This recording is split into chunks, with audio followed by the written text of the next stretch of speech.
జీ5 ఉండగా మీ favourite TV shows ని మీరు అస్సలు మిస్ అవ్వలేరు. Complete free. నీలాంటి ద్రోహికి ఈ ఇంట్లో స్థానం లేదు. ఇంకొక క్షణం ఇక్కడున్నావంటే నన్ను నేనే శిక్షించుకొని చేస్తాను.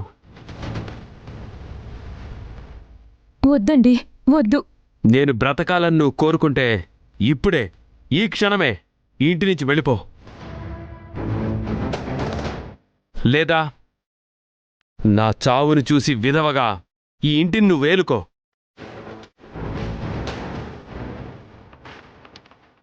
సరేనా?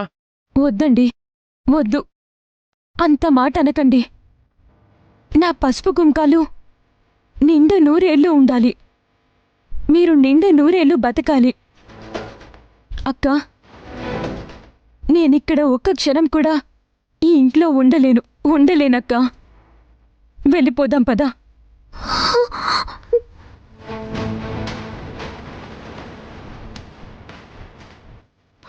అది కాదు చెల్లి. వద్దక్క. నేను జీవితాంతం ఆయనకి తోడుగా ఉంటే తను జీవితకాలం సంతోషంగా ఉంటాడని నమ్మి ఈ ఇంటికి కోడలిగా వచ్చానక్క.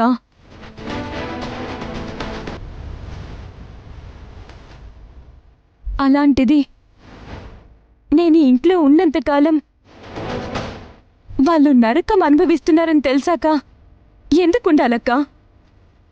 ఎవరి కోసం ఉండాలి? నాకిక్కడ ఉండాల్సిన అవసరం లేదక్క. పదక్క, ఇంటికి వెళ్దాం.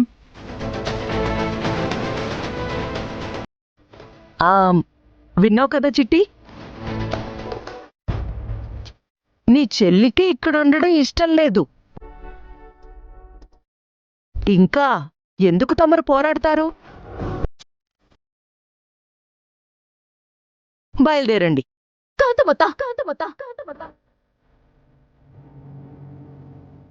నా చెల్లి నిన్ను తన తల్లిదండ్రులతో సమానంగా పోల్చింది. నిన్ను దేవతలా చూసింది. కాని ఆ దేవతే దయ్యంలా మారి తన జీవితాన్ని బలి తీసుకుంది.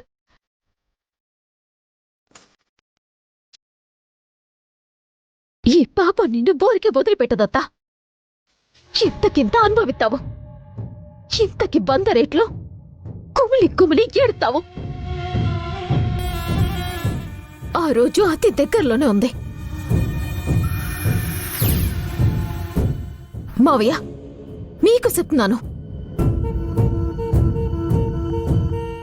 ఏ పాపం చెయ్యని నా చెల్లితో కన్నీరు ఎట్టించి గుండెలు పగిలేలాగా ఏడిపించి మరీ ఇక్కడి నుంచి పంపించేస్తున్నారు. ఏ భార్య తనకొద్దని వర్మ దిగజారిపోయి ప్రవర్తించాడో, ఏ కోడలు నీకొద్దని మా మావయ్య తన పెద్దరికాన్ని సంస్కారాన్ని వదిలెట్టి ప్రవర్తించాడో, అదే కోడలు కావాలని నా ఇంటి ముందుకు మీరొచ్చి ఏడ్సే రోజు అతి దగ్గరలోనే ఉంది వర్మ.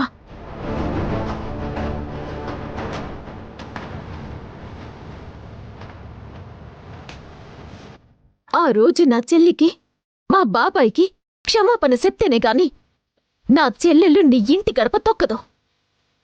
ఇది ఈ చిట్టి బసపతం.